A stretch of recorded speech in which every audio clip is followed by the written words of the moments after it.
je suis votre sœur merveilleuse. Bien-aimés, aujourd'hui nous allons parler aimer Dieu de tout son cœur. Qu'est-ce que ça signifie? C'est quelque chose que beaucoup de nous utilisons. Moi, j'aime Dieu de tout mon cœur, j'aime Dieu, mon amour pour Dieu est merveilleux. Mais qu'est-ce que ça signifie réellement?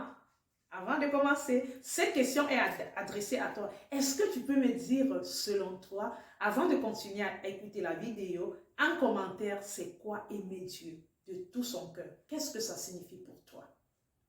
Sans plus tarder, je t'invite à t'abonner, à cliquer à la cloche de notification et à partager ou inviter d'autres personnes à partager ces moments d'enseignement ensemble. Que le Seigneur vous bénisse, bien-aimés. Aimer Dieu de tout son cœur, qu'est-ce que ça signifie réellement? Est-ce que ça signifie seulement d'aller à l'église? Est-ce que ça signifie seulement de manger, de dire que Seigneur, je t'aime? Et ça suffit? Nous allons lire ici à partir d'aujourd'hui, à partir de cette vidéo. Écoute jusqu'à la fin parce que c'est bénéfique pour toi et pour moi. Nous commençons déjà à nous dire que dans la parole de Dieu, il y a eu deux grandes questions qui ont été posées au Seigneur Jésus-Christ. Et ces deux questions qui nous interpellent aujourd'hui. Dans ces deux questions, nous allons commencer à comprendre le fond de cet enseignement.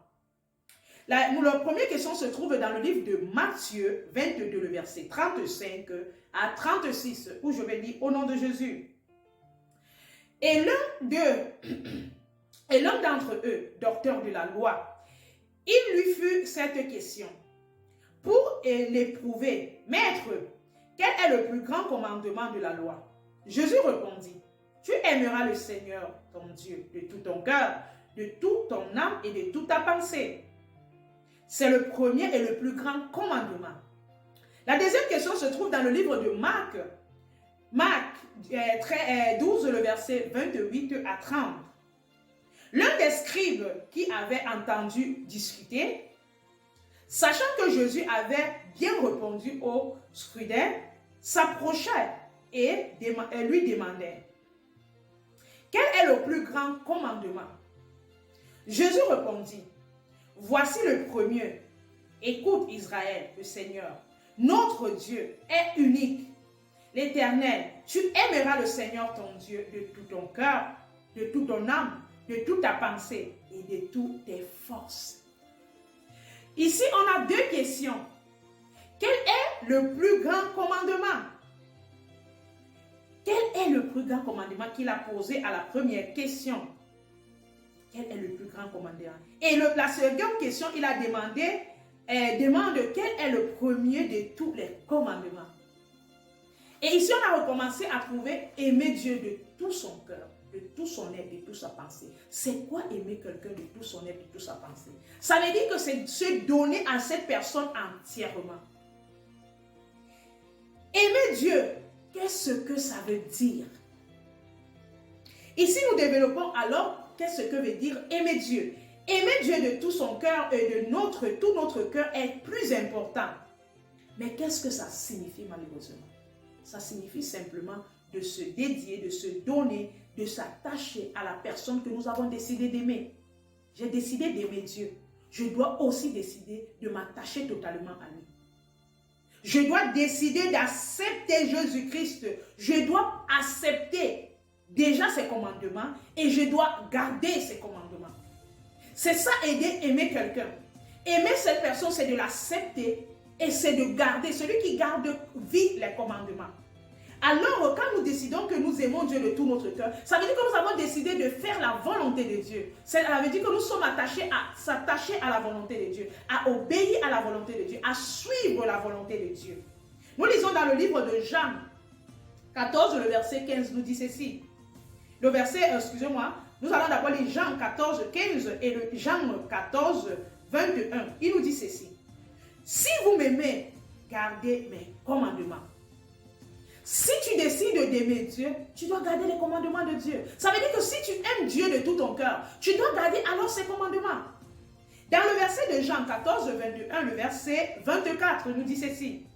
Celui qui a mes commandements et qui les garde, c'est celui qui m'aime. Et celui qui m'aime sera aimé par mon Père. Je l'aimerai et je le ferai connaître à lui.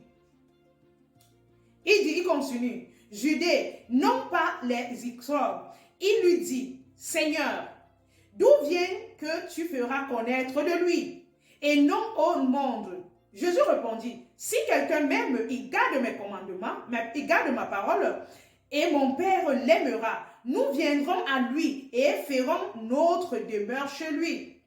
Celui qui aime Dieu, celui qui aime garde la parole du Seigneur. Bien aimé, quand j'ai décidé de dire que j'aime Dieu, j'ai décidé de dire que je garde. Ça veut dire que j'aime la personne et je garde ses commandements. Ça ne peut pas dire que j'aime les commandements, mais je ne les garde pas. Non, ça veut dire que si j'aime Dieu, comme je le dis, je dois garder ses commandements. Je dois vivre ses commandements. Je dois m'attacher à ses commandements. C'est ça, aimer quelqu'un. Tu ne peux pas aimer Dieu et te détourner de ses commandements. Tu ne peux pas aimer Dieu et regarder à d'autres commandements. Tu ne peux pas aimer Dieu et être un autre disciple. Non, celui qui aime Dieu n'a plus un autre Dieu, mais il a le seul unique Dieu qui s'est attaché. Mais si tu te retrouves que tu aimes Dieu, mais tu ne gardes pas ses commandements, ça veut dire que tu ne l'aimes pas. Il a dit que celui-là qui l'aime garde ses commandements. Celui-là qui l'aime, il reste avec lui. Celui-là qui l'aime, il applique sa loi. Si tu aimes Dieu et tu as les dieux étrangers, si tu aimes Dieu et tu es attaché aux dieux étrangers, aux choses étrangères, ça veut dire que tu n'aimes pas Dieu. Tu prétends aimer Dieu, mais là tu n'aimes pas Dieu. Nous lisons dans Deutéronome 5, le verset 8 à 10, qui nous dit ceci. Tu ne feras point d'image taillée, de représentation quelconque des choses qui sont en haut des cieux et qui sont en bas sur la terre et qui ne sont en haut sur les eaux et plus bas de la terre. Tu ne te prosterneras point devant elles et tu ne les serviras point. Car l'Éternel, ton Dieu, je suis un Dieu jaloux qui punit l'iniquité de l'iniquité des pères sur les enfants jusqu'à la 3e et la 4e génération de ceux qui me haïssent et qui fait miséricorde jusqu'à la 1000e génération de ceux qui m'aiment et qui gardent mes commandements. Bien aimé, quand on arrive dans ce verset, on retrouve l'importance d'aimer Dieu. Si j'aime Dieu, je ne peux pas servir les dieux étrangers.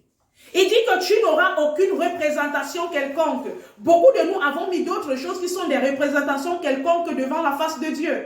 On a mis notre travail qui est une représentation. On a mis notre mariage qui est une représentation. On a mis des dieux d'étrangers, le fétichisme, l'idolâtrie. Nous avons mis des représentations quelconques. On se prosterne devant des choses qui ne glorifient pas Dieu. On s'assoit dans les endroits qui ne glorifient pas Dieu. Si j'aime l'Éternel, pourquoi je fais ça?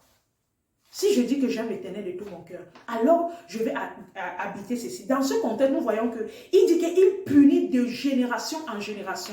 À cause de notre mauvaise manque d'amour pour Dieu, nous sommes punis et les punitions vont de génération en génération. Et beaucoup de gens commencent à trouver pourquoi je suis maudit, pourquoi les choses ne vont pas bien chez moi, pourquoi ceci, pourquoi cela, pourquoi ceci. Non, les choses ne vont pas bien parce que toi-même, tu ne donnes pas l'occasion aux choses d'aller bien parce que tu n'as pas obéi aux lois de l'Éternel. Alors si tu aimes Dieu, tu dois te détourner des dieux étrangers. Tu dois te détourner de tout ce qui n'est pas de Dieu et t'attacher à Dieu en gardant ses commandements. Nous continuons avec le verset de 1 Jean 4, le verset 19 à 21. Pour nous, nous l'avons parce que lui, il nous a aimés le premier. Si quelqu'un dit « j'aime Dieu » et qu'il haït son frère qu'il voit, comment peut-il dire aimer Dieu qui ne voit pas? Et nous l'avons de lui, ses commandements. Celui qui aime Dieu aime aussi son frère. Alors nous disons que nous aimons Dieu. Nous disons que nous sommes attachés à Dieu. Nous disons que Jésus-Christ est vivant. Mais nous détestons notre frère. Tu ne peux pas dire que tu aimes Dieu, tu n'aimes pas ton frère. Tu ne peux pas dire que tu aimes Dieu, tu n'aimes pas celui qui est proche de toi. Tu dois commencer à aimer les autres. Mais toi, tu haïs les gens. Mais tous les jours, tu es à l'église. Toi, tu détestes les gens. Tous les jours, tu es à l'église. Toi, chaque jour, tu calomnies les gens. Mais tous les jours, tu dis que tu aimes Dieu. Tu n'aimes pas Dieu. Tant que tu ne peux pas aimer ton frère, tant que tu ne peux pas aimer ta soeur, tu ne peux pas aimer aussi Dieu. Parce que le commandement de Dieu dit, aime ton prochain comme toi-même. Mais si toi, ton prochain, tu ne l'aimes pas, comment tu peux aimer Dieu que tu ne vois pas? Nous devons aimer les autres. Nous devons développer cet amour en nous. Nous devons développer cette connaissance en nous. Aimer Dieu de tout notre cœur. Aimer Dieu de toute notre force. Aimer Dieu de toute notre pensée. En esprit et en vérité. Aimer les autres autour de nous. Les autres, ce n'est pas ceux que tu connais seulement. Tu dois aimer même le fou, même le marabout, même le féticheur, même la prostituée, même le rosicrucien. Tu dois l'aimer. Ton amour ne doit pas avoir une balance, mais ton amour doit être net et juste. Si les autres t'offensent, continue à les aimer. Les autres te détestent, toi, continue à les aimer. Parce que l'amour que Dieu a pour toi est un amour grand et fort. Alors que toi aussi, tu dois avoir cet amour pour les autres. Alors si tu aimes Dieu de tout ton cœur, tu dois commencer aussi à aimer les autres d'abord de tout ton cœur. Voilà comment tu peux dire j'aime Dieu de tout mon cœur. Tu dois te détourner des choses qui ne glorifient pas Dieu. Nous lisons dans 1 Jean 5, le verset 2 à 3. Nous l'aimons, excusons Dieu, et que nous pratiquons ses commandements. Car l'amour de Dieu considère à garder ses commandements. Et ses commandements ne sont pas pénibles. L'amour de Dieu nous fait à garder les commandements de Dieu. Je dois garder. Je ne dois pas seulement avoir les commandements de Dieu, mais je ne les garde pas. Le commandement dit tu ne tueras point. Ça veut dire que je dois faire de toutes les manières que je ne dois pas tuer. Beaucoup de gens tuent aujourd'hui avec leur bouche. Beaucoup de gens aujourd'hui tuent avec leur mauvais regard. Beaucoup de gens tuent aujourd'hui avec le mépris. Alors si tu sais que tu ne tueras point, tu ne dois pas tuer ton frère, tu ne dois pas faire des faux témoignages contre ton frère, tu ne dois pas inventer des histoires contre ta soeur, tu ne dois pas. Nous devons garder les commandements. Garder le commandement de Dieu, c'est pratiquer la parole de Dieu. C'est pratiquer ce que nous demande Dieu. Voilà un homme qui aime l'Éternel. Voilà un homme qui veut l'Éternel. C'est un homme qui aime ses voies. C'est un homme qui marche dans ses voies. C'est un homme qui pratique ses voies. Voilà comment tu peux dire que j'aime l'Éternel. Dans 1 Jean 3, le verset 22 à 23, nous dit ceci. Quoi que ce soit que nous demandions, nous recevions de lui, parce que nous gardons ses commandements. Et quand nous marchons, c'est ainsi son commandement que nous croyons au nom du Fils de Jésus, que nous aimons les uns les autres, selon le commandement qui nous a été donné. Si je dis que j'aime Dieu et que je garde ses commandements, c'est de là que je veux, ce que je demanderai à Dieu, je le recevrai. Beaucoup de gens veulent recevoir de Dieu, mais eux-mêmes, ils ne veulent rien donner à Dieu. Beaucoup de gens veulent recevoir de Dieu, mais eux-mêmes, ils ne veulent pas être utiles pour Dieu. Beaucoup de gens veulent recevoir de Dieu, mais eux-mêmes, ils ne sont pas des personnes recevables. Beaucoup de nous voulons avoir des bonnes choses, des grandes choses, mais nous-mêmes, nous ne sommes pas à la disponibilité de ces grandes choses. Si tu aimes Dieu, tu dois garder ses commandements. Si tu aimes Dieu, tu dois pratiquer ses voies. Si tu aimes Dieu, tu dois obéir à sa voix. Alors, si tu veux que ta prière soit exaucée, tu dois déjà commencer aussi à faire un pas. Commencer à pratiquer la volonté de Dieu. Beaucoup de gens veulent demander à Dieu, Dieu donne-moi ceci, Dieu fais-moi ceci. Mais lui, il ne veut pas faire ce que Dieu lui demande. Il ne veut pas marcher comme Dieu lui demande. Il ne veut pas s'appliquer à ce que Dieu lui demande. Il ne veut pas obéir aux voix de Dieu. Il ne veut pas se soumettre à Dieu. Non, bien-aimé, si tu aimes Dieu de tout ton cœur, tu dois garder ses commandements. Tu dois obéir à sa voix. Tu dois t'attacher à ses voix. Tu dois regarder à lui. Tu dois vivre comme il veut et non comme toi tu veux. Voilà comment tu peux déclarer aimer Dieu de tout ton cœur. Aimer Dieu, ce n'est pas un effet de dire, c'est un effet de vivre. On le vit dans notre vie parce que nous sommes des personnes qui avons Dieu. Ça veut dire que je dois vivre cette réalité entre moi et Dieu. Je dois vivre cette connaissance entre moi et Dieu. Je dois marcher selon les principes ou les voies qu'il m'a données. Alors si j'aime Dieu, je dois obéir à ses voies. Je dois m'attacher à ses voies. Je dois rester uni avec les autres. Je dois avoir cette pensée envers les autres. Je dois avoir ce souci avec les autres. Voilà un homme qui aime Dieu. Je dois fuir le péché. Je dois fuir le mensonge. Je dois vivre les jalousies. Je dois fuir toutes les choses qui ne sont pas bonnes. Il dit dans Jacques 4, le verset 6 à 10. C'est pourquoi l'Écriture dit, Dieu résiste aux orgueilleux, mais il fait grâce aux humbles. Soumettez-vous donc à Dieu et résistez au diable, et il fuira loin de vous. Approchez-vous de Dieu, et il s'approchera de vous. Nettoyez vos mains, pécheurs, purifiez vos cœurs, et changez en vos misères.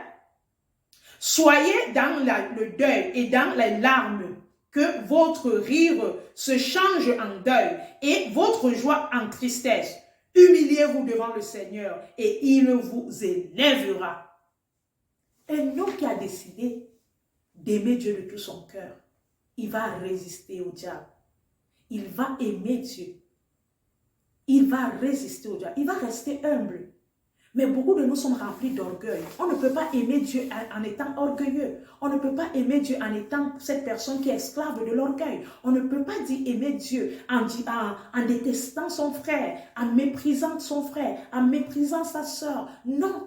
Si tu aimes Dieu, tu dois aimer aussi ses voies. Si tu aimes Dieu, tu dois aimer aussi ses commandements. Si tu aimes Dieu, tu dois aussi aimer tout ce qu'il aime. Tu dois fuir le péché. Tu dois fuir ce qui ne lui glorifie pas. Voilà pourquoi il dit nettoyez vos mains pécheurs, purifiez vos cœurs. Ton cœur doit être pur, tes mains doivent être propres. Tes mains ne doivent pas toucher n'importe quoi. Tes mains ne doivent pas faire n'importe quoi. Bien aimé, tes mains doivent faire des choses qui glorifient le Seigneur. Si tu aimes Dieu de tout son cœur, tu dois aimer tout ce que Dieu aime. Tu dois t'attacher à tout ce que Dieu aime. Tu dois garder les commandements de Dieu et les appliquer quotidiennement. Aimer Dieu, ce n'est pas une affaire de seulement le jour que ça t'arrange. Aimer Dieu, c'est tous les jours. Et marcher avec Dieu, c'est tous les jours. Vivre la sanctification, c'est tous les jours. Vivre l'obéissance, c'est tous les jours. Alors, un homme qui aime Dieu, vit avec Dieu tous les jours, marche avec Dieu tous les jours, obéit à Dieu tous les jours. Nous conclusions en disant ceci. Aimer Dieu est l'équivalent de faire la volonté de Dieu. De faire ce que Dieu veut et non ce que nous voulons. Alors si tu dis que tu aimes Dieu, tu dois aimer ce que Dieu aime et non ce que toi tu aimes. Tu dois marcher selon la volonté de Dieu et non selon ta volonté. Tu dois regarder seulement à Dieu et non à d'autres dieux. Que le Seigneur te bénisse. Merci pour cet enseignement. Merci de m'avoir écouté jusqu'à ce moment. Et je sais que cet enseignement va t'aider. Je t'encourage d'aimer plus Dieu et de renoncer à tout ce qui t'éloigne de Dieu. Que le Seigneur vous bénisse. Retrouvons-nous à une prochaine vidéo. Si tu as des questions, tu peux laisser un commentaire. Je t'invite aussi à participer à nos études bibliques qui se font tous les mercredis sur notre plateforme Zoom. Pour plus d'informations, contactez-nous. Bonne journée, que Dieu vous bénisse.